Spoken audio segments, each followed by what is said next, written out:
Everyone, स्वागत है आप सबका एक बार फिर से मेरे यूट्यूब चैनल पे। मैं सुरुचित सिंह और हम लोग पढ़ रहे हैं स्टैंडर्ड 9 का सेल ऑर्गेनेली, जिसमें कि हम लोगों ने ऑलरेडी बहुत कुछ देख लिया है। Today will be seeing mitochondria. Mitochondria को डिटेल में देखने से पहले इट्स इम्पॉर्टेंट कि हम लोग उसके स्ट्रक्चर को देखें। उसका स्ट्रक्चर किस तरीके का होता है, लेट मी ड्रॉ फर्स्ट, जिससे कि एक्सप्लेन करने में आपको आसानी होगी। हमारा इस तरह का कुछ स्ट्रक्चर दिखेगा। अब इस स्ट्रक्चर को हम लोग समझेंगे। इस स्ट्रक्चर के साथ साथ विल बी सीइंग कि इसकी हिस्ट्री क्या रही है, किसने इसकी डिस्कवरी करी है, क्या इसका मतलब होता है, क्या ये फंक्शंस परफॉर्म करता है। तो ये हमारा कुछ इस तरीके से दिखेगा। अब ये जो आउटर और इनर मेम्ब्रेन है, इसमें क्या डिफरेंसेस है और इसमें क्या सिमिलैरिटीज़ है, इसको देखते हैं। एक एक करके सबसे पहले इसको लेबलिंग करते हैं, ठीक है। तो ये है हमारा क्या, आउटर मेम्ब्रेन। अब ये आउटर मेम्ब्रेन हमारा कैसा दिखेगा, तो अगर बात करें आउटर मेम्ब्रेन की, तो ये हमारा क्या, यहीं पे मैं लिखते जाती हूँ उसके कुछ पॉइंट्स को। क्लियर है ये हमारा। अब ये हमारा आउटर मेम्ब्रेन है, बाहरी वाली जो हमारी लाइनिंग दिख रही है, ये हमारा पोरस होता है। पोरस का मतलब है कि इससे मटेरियल्स इजीली हमारा इन एंड आउट हो सकता है। Exchange of material is possible through this. As well as ये हमारा कंटिन्यू होता है। कंटिन्यू बोलने का क्या मतलब है, मतलब कि एक बार ही अगर ये स्ट्रक्चर स्टार्ट हुआ है तो इट विल कंटिन्यू, पूरा हमारा कोई ब्रेकेज नहीं है बीच में। तो number 1 is this is outer membrane, ये हमारा porous in nature, as well as ये हमारा कंटिन्यू होगा। क्लियर है, यहाँ तक किसी तरह का कोई दिक्कत नहीं है। अब आगे बढ़ेंगे और देखेंगे ये वाला जो हमारा पोर्शन है, डैट इज हमारा, ये हमारा आउटर मेम्ब्रेन हो गया। अब ये जो पोर्शन है हमारा, डैट इज हमारा इनर मेम्ब्रेन की अगर हम लोग बात करें, तो ये इनर मेम्ब्रेन जो है हमारा, ये आउटर मेम्ब्रेन की तरह कंटिन्यू नहीं है, बल्कि ये हमारा फोल्डेड है, ठीक है। अब आउटर मेम्ब्रेन हो गया, इनर मेम्ब्रेन हो गया। अब आगे की हम लोग चीज़ों को देखेंगे। जो हमारा फोल्डेड स्ट्रक्चर है, this is called as cristae, CRISTAE। ये हो गया तीसरा पार्ट।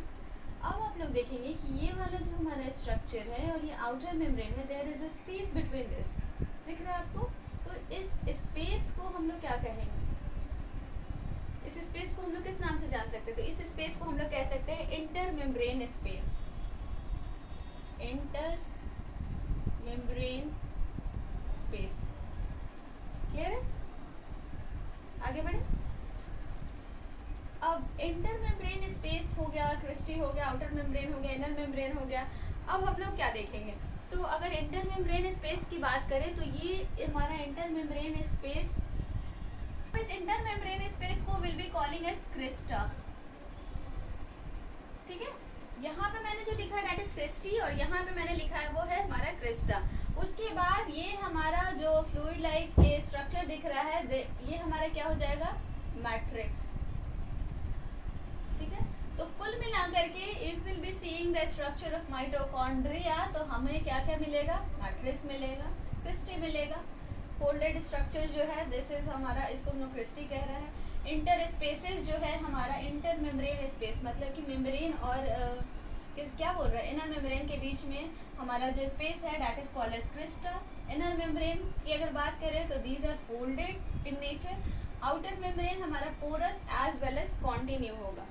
अब देखिए क्रिस्टा और क्रिस्टी में आपको ये थोड़ा सा कंफ्यूजन हो सकता है। तो जब ये हमारे जितने भी फोल्डेड स्ट्रक्चर है, अगर टुगेदर हम लोग इसको इकट्ठे बोलेंगे, then will be referring as a cristae. Single अगर हम लोग इस फोल्डेड स्ट्रक्चर की बात करें तो ये हमारा क्रिस्टा कहलाएगा। टोटल स्ट्रक्चर क्लियर है, 1 2 3 4 एंड 5, 5 स्ट्रक्चर को हमने देखा। Matrix, cristae, outer membrane, inner membrane as well as inter membrane space. इसने पूरा ये हमारा ओवरव्यू, पूरा स्ट्रक्चर हो गया माइटोकॉन्ड्रिया का। अब माइटोकॉन्ड्रिया का मीनिंग क्या होता है, तो माइटोकॉन्ड्रिया भी हमारा 2 वर्ड से मिलकर बना है। Number 1 is mito and number 2 is chondria. अब ये दोनों के क्या क्या डिफरेंट मीनिंग है, तो ये इसको मैं यहाँ पे लिख देती हूँ। क्लियर, माइटो मतलब हमारा हो गया थ्रेड और कॉन्ड्रिया मतलब हो गया हमारा ग्रैनुअल्स। डोंट गेट कंफ्यूज, मैं इसको यहाँ पे स्पेस नहीं इसलिए इधर यहाँ लिख रही हूँ। ये हमारा माइटो और ये कॉन्ड्रिया।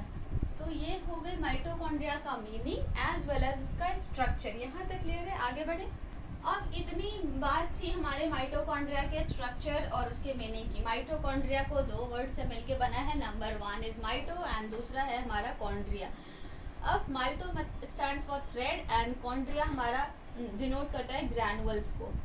अब अगर बात करें माइटोकॉन्ड्रिया की, तो बेसिकली जो इसके बारे में आपको बहुत रेगुलर मिलेगा पढ़ने को या सुनने को, तो वो है हमारा कि इसको हम लोग एटीपी फैक्टरीज कहते हैं। क्या कहते हैं? ATP factories. Let me right it. इसको हम लोग क्या कहते हैं? ATP factories. अब ये एटीपी क्या होता है, इस चीज को समझेंगे। तो अगर बात करें एटीपी की, तो ये हमारा energy currency of the cell. अब इसका क्या मतलब है, तो इसको मैं थोड़ा सा डिटेल में आपको इलेबोरेट कर देती हूँ कि इसका मतलब क्या है हमारा। तो अगर बात करें हम लोग माइटोकॉन्ड्रिया की, तो इसका बेसिक जो फंक्शन है दैट इट रिड्यूसेस एनर्जी। अब ये जो एनर्जी प्रोड्यूस करता है वो हमारे किस फॉर्म में होता है? एटीपी के फॉर्म में होता है। यानी कि एटीपी हमारा केमिकल फॉर्म हो गया इसका। तो ये हमारा करेंसी होता है सेल का। मतलब कि कोई भी सेल को, जैसे कि कोई भी चीज़ आप खरीदते हैं तो without money it's not possible कि आप उसको बाई कर सकें। सिमिलरली सेल को भी फंक्शन करने के लिए इट नीड्स एनर्जी।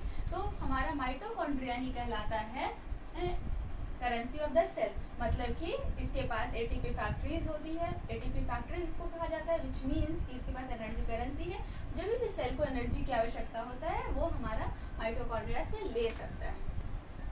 चूंकि ये हमारा एटीपी फैक्टरीज है यानी कि एनर्जी करेंसी है, तो इसीलिए ये हमारा एनर्जी प्रोड्यूस, चूंकि ये करेंसी प्रोवाइड कराता है हमारा सेल को होता है, इससे एनर्जी जब भी चाहिए सेल के अदर पार्ट को ये प्रोवाइड कराता है। दैट्स व्हाई इसको हम लोग क्या कहते हैं? Power house of the cell. Power house of the cell कहने का क्या मतलब है कि इसके पास ही सारा पावर है और ये हमारा क्या करेगा, बाकी के सेल ऑर्गेनल्स को जब भी जरूरत होगी तो वो उसको प्रोवाइड कराएगा। क्लियर है? हेलो।